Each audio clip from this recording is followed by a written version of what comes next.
Oi, amados, muito boa tarde. Que a graça e a paz do nosso Deus seja e esteja com você. Tô aqui para mais um devocional e eu pretendo, queridos, a partir de hoje colocar esses devocionais também no canal do YouTube para que vocês tenham acesso a eles.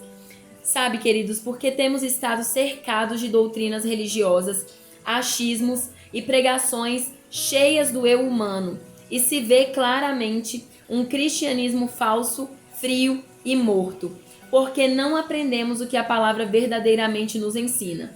Antes de começar o meu canal no YouTube, eu questionei e bati o pé com Deus, porque as coisas que ele estava me revelando não condiziam com o que eu havia aprendido e com o que eu acreditava. Eu demorei muito para aceitar que a errada era eu e não Deus, e que ele queria me levar de volta ao plano original que ele traçou para mim. E eu observo como os crentes se preocupam mais em obter essa nomenclatura do que em buscar ser um verdadeiro cristão. Quando eu fiz os meus vídeos sobre o segundo casamento e sobre o fato de Deus não obrigar ninguém a nada, isso gerou polêmica. E aqueles que se dizem cristãos, bem como eu me dizia, se levantaram com fúria e ira, amaldiçoando a minha vida e a vida da minha família. Mas tudo bem, porque hoje eu sei que há um pouco de tempo atrás eu também era assim, até que Deus me permitiu viver a dor mais insuportável da minha vida, que foi o divórcio, e então eu me entreguei a ele e passei a entender a verdade do Evangelho de Jesus Cristo. Até então, eu não percebia o quão cega eu estava. E na primeira carta de Paulo a Timóteo, ele vai falar bem sobre isso. Ele começa dizendo: Como te supliquei que ainda continuasses em Éfeso, quando parti para a Macedônia, a fim de advertires a alguns que não ensinem outra doutrina, nem se deem a fábulas, histórias ou genealogias intermináveis que mais produzem questões, dúvidas, do que edificação de Deus, que consiste na fé. Assim o faço. Paulo o alertava sobre as pregações e ensinamentos que ele encontraria nas igrejas e que esses ensinamentos não eram de Deus, não faziam parte do Evangelho de Deus. E ele o alerta que advirta a alguns que não ensinassem essas doutrinas e que não se deixassem levar. Mas ele fala que ele deveria advertir a todos? Não. E por quê? Porque a edificação que vem de Deus consiste na fé. E em 1 Tessalonicenses 3:2, ele vai dizer que a fé não é de todos. Então, alguns receberão a edificação de Deus, porém outros serão levados pelas falsas doutrinas e, para piorar, se acomodarão e ensinarão elas.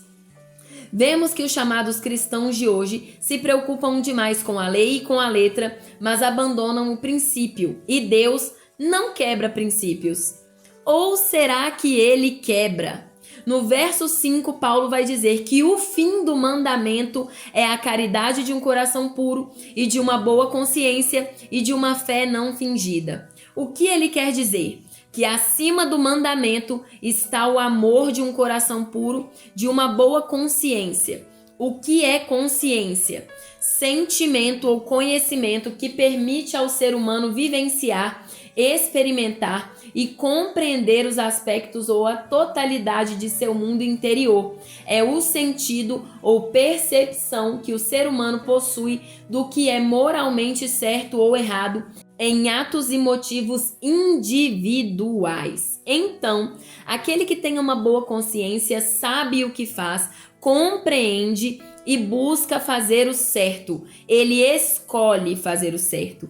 E tem uma fé não fingida, uma fé que exala o que Deus gera quando habita em nós: amor e confiança.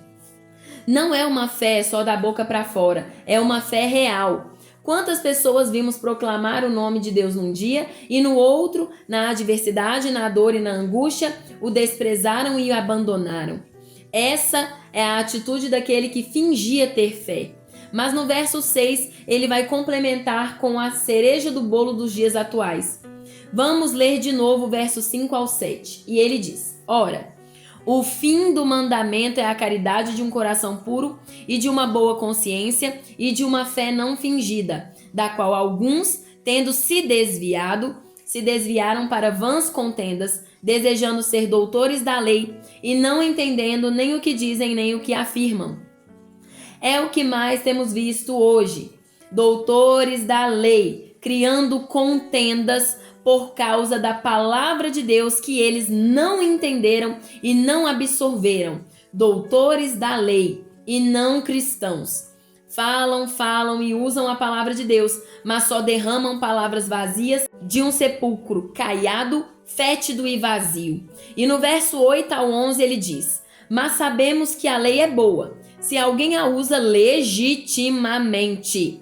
Sabendo isso, que a lei não é feita para um homem justo, mas para os injustos e desobedientes, para os ímpios e pecadores, para os irreligiosos e profanos, para os assassinos de pais e assassinos de mães, para os homicidas, para os adúlteros, para aqueles que se contaminam com o sexo masculino, para os sequestradores, para os mentirosos, para os perjuros e para tudo o que for contrário à sã doutrina, conforme o glorioso evangelho do Deus bendito que me foi confiado. Portanto, querido, vamos entender. A lei é para aquele que escolheu o pecado, que está praticando o pecado. É para o ímpio, para o iníquo, não para o justo que tem buscado na palavra de Deus, que tem buscado remissão e perdão pelos pecados. Paulo está falando de todos que se desviaram e escolheram praticar o mal, o pecado, a profanidade, a maledicência, e ele deixa claro que a lei é para eles, é para os que escolheram, ok? Mas se buscamos em Deus e no seu infinito amor, com fé e consciência, o mandamento é anulado. E tanto é anulado que Paulo vai falar dele mesmo antes de ter tido um encontro com Jesus no caminho de Damasco, caminho cujo qual ele ia para prender e matar os cristãos. Veja o que ele diz: eu dou graças a Cristo Jesus, nosso Senhor, que me capacitou, porque me considerou fiel, pondo-me no ministério, a mim, que dantes fui blasfemo e perseguidor e opressor. Mas obtive misericórdia, porque o fiz ignorantemente, na incredulidade. E a graça de nosso Senhor superabundou com a fé e o amor que há em Cristo Jesus. Esta é uma palavra fiel e digna de toda aceitação, que Jesus Cristo veio ao mundo para salvar os pecadores, dos quais eu sou o principal. Mas por isso obtive misericórdia, para que primeiro, em mim, Jesus Cristo mostrasse toda a sua longanimidade, para exemplo dos que haviam de crer nele para a vida eterna. Os doutores da lei se esquecem de onde Deus tirou Paulo. Pregam a justiça, julgam os pecadores, mas não servem a Deus, e sim as falsas doutrinas. O que mais importa para Deus não é o pecado, e sim o pecador. Jesus veio para salvar a todos os pecadores. Ele mesmo vai dizer em Marcos 2,17: não são os que têm saúde que precisam de médico, mas sim os doentes. Eu não vim para chamar os justos, mas os pecadores. Jesus recebe todos quantos desejam se arrepender e se voltar para ele, independentemente do seu pecado. E se ele, que é Deus, faz isso, por que nós, que não somos nada, não faremos?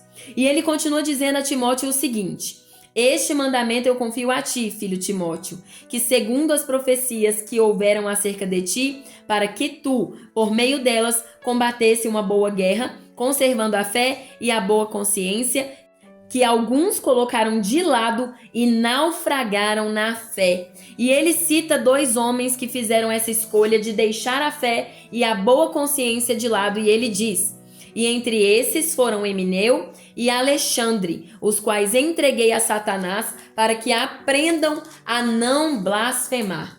Realmente temos muito o que aprender na palavra de Deus, porque a vã doutrina nos ensina a orar, clamar e jejuar pelo outro que escolheu o pecado, quando o próprio Paulo nos ensina que é preciso deixá-los colher as consequências do seu pecado para que possam aprender com ele.